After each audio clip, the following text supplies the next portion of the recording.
And now turning to the last speaker of the day, it's senior researcher Sara Pires from Research Group of Risk Benefit.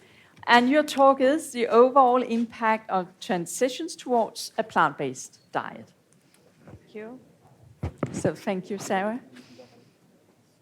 Thank you. So being the last one to speak, I guess there's no questioning by now that we need to change the way we produce and consume our foods to protect the health of the life and of our planet and also of our population. And as we've been hearing at the Institute, we're working on different fronts to tackle these issues, either by developing new products, new processes, or also providing advice for policymakers. And we can revisit some of the motivations for these changes. As we've heard this morning, dietary risk factors, so unhealthy diets, are leading causes of burden of disease globally. And here we see that in Denmark, among the top dietary risk factors, we have, for example, high consumption of meat and low consumption of pulses. And then at the same time, the negative environmental impacts of food systems, and particularly producing animal-based products, are various. And as Ellen just shared, our food authorities are already taking into account these multiple dimensions when providing advice for our populations, so for these to motivate these dietary transitions. Then the challenge is, how can we measure the effect of these interventions, the transitions that we're proposing? So we know that we'll want to measure the health impacts of dietary changes, and this is what we're doing already at our group, at the Risk Benefit Research Group. It's our bread and butter. We develop health impact assessment models that are able to take into account the benefits of food, so the nutritional benefits, but also the risks, and this can be food safety or it can be nutritional risks. But what about the environmental impacts, the economic impacts, and even social impacts? How can we quantify these? And how can we integrate them to provide an overall assessment of the impact? So the trade-offs that we've been hearing about today. These integrated impact assessments are also important for policymaking. And this is the challenge that we wanted to tackle with a project that was funded by EFSA, the Alternativa project. And it was a consortium of multiple European partners. And we wanted to develop a method to do this quantitative integrated assessment. And we did this by looking into one specific case study to answer this question. What is the integrated impact of substituting consumption of beef or red meat by pulses in the Danish population, by proportional amounts of the cooked products, as Ellen just said? And we chose these two foods. They're the long-hanging fruits, as Olivier mentioned this morning.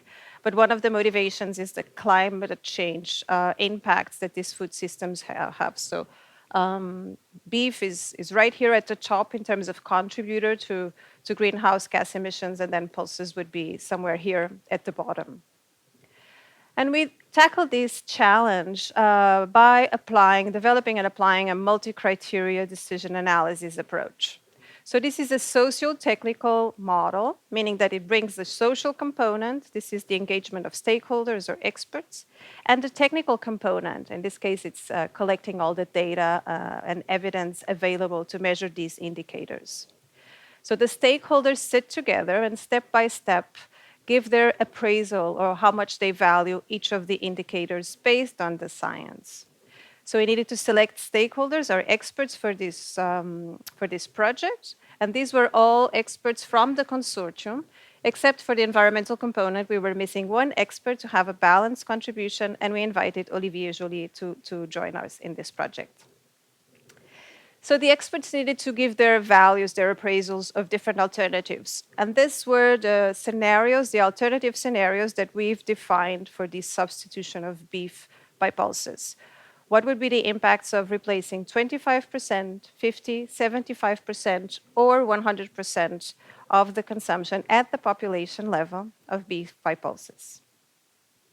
And as we've heard, we wanted to tackle multiple dimensions. We looked into health indicators, environmental indicators, but also socioeconomic and economic indicators.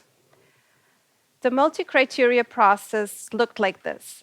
So we have the social component and the technical component always happening in parallel in different steps. So the experts or the stakeholders are involved in each step. First, we sat together to define our problem, so to refine the scenarios.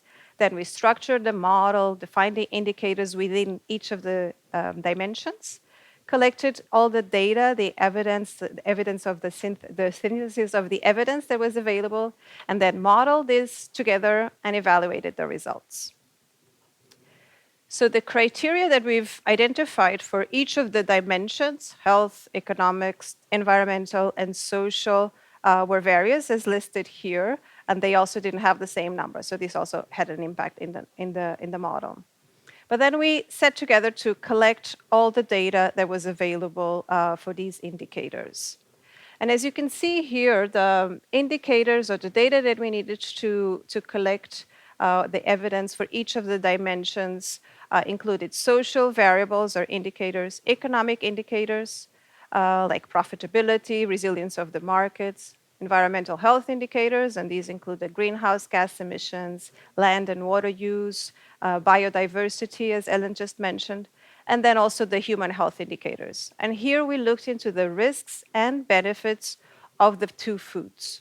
So what you can see is a list of all the indicators, the health effects that we've identified as important. In gray, in black, you have the ones for which we were able to have quantitative assessments of the health impacts.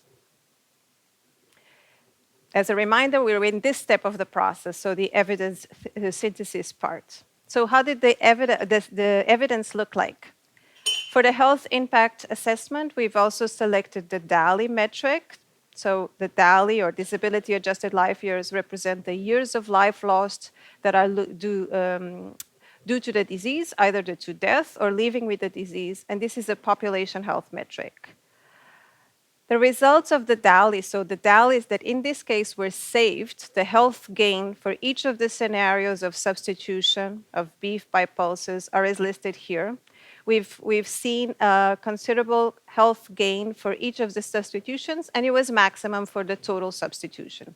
And here you can see how many DALYs we would see prevented in terms of prevented colorectal cancer, diabetes, and ischemic heart disease.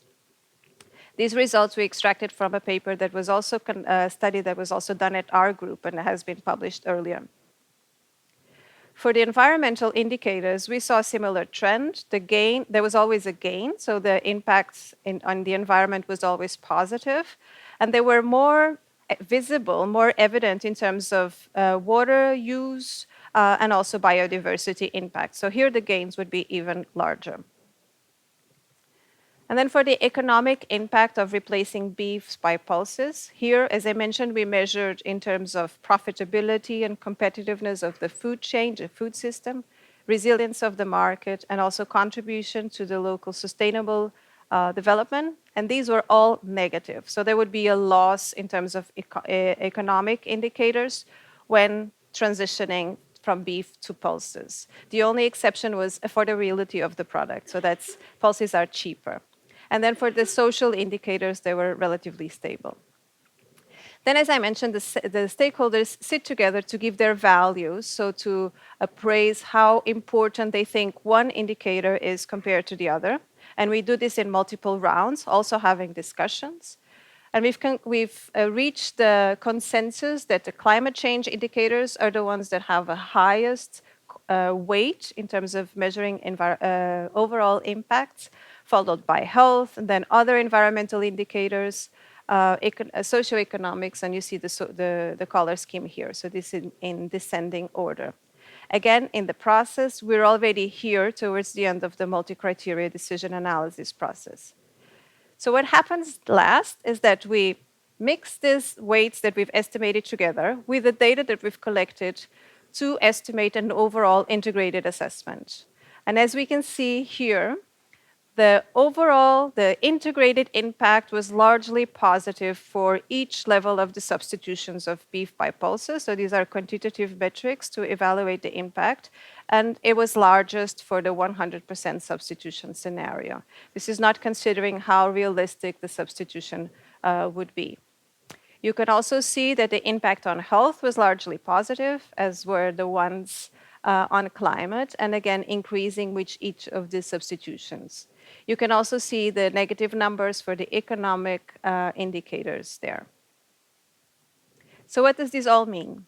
Well, as I just mentioned, we estimated the positive impacts overall largely outweighed the negative impacts. So there were positive impacts on health, environmental, and there were negative impacts in the economics, but they contributed less to the overall integrated assessment.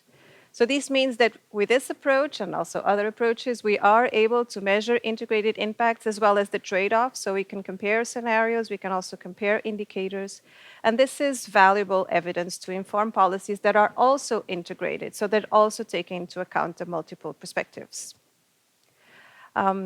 With this message, with this model, we have assessed integrated impacts. We included a number of indicators. We could have included more or less. So this was a decision by the stakeholders.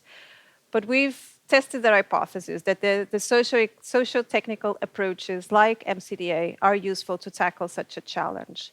And then the good news for us also is that the model is reusable. So now that has been developed, we can look into other substitutions, other dietary transitions, and also other populations with this tool. So the tool is useful to take into consideration risks, benefits, and trade-offs overall. And if you want to know more about the health impact assessment part and how we calculated DALYs, so I've heard a question earlier this morning about how DALYs are estimated. You can also visit our stand where we'll have an interactive tool where you can see for each of possible consumption scenarios at the population level. So you can imagine you're representing the population. You could see how much would be saved in terms of prevention of disease in Denmark for each of these scenarios. And this was a collaboration between these partners. Thank you. Thank you.